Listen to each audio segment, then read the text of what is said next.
निश्चित भाव में माननीय मुख्यमंत्री को धन्यवाद देवी स्पेशल नंदनकानन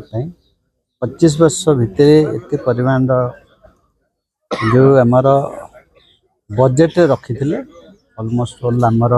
80% आमर खर्च हो जाइए आ 3 मास भितर 120 कोटी टंका जो व्यय विरोध करार अच्छी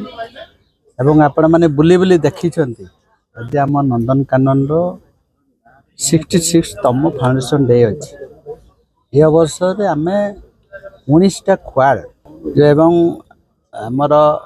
हॉर्टिकल्चर गोटे गार्डन एवं अन्य विभिन्न प्रकार आज आम शुभ उद्घाटन करूँ। माननीय पूर्वतन विधायक एवं सरपंच महोदय थे, जिला परिषद पूर्वतन जिला परिषद थे एवं विभाग अधिकारी माने थे एवं आपण देखिए सुंदर भाव में विभिन्न प्रकार जो प्रजाति एवं बिलुआ हो भालू हो अन्य जोटा कि पर्यटक माने देखिए खुशी हे निश्चित भाव में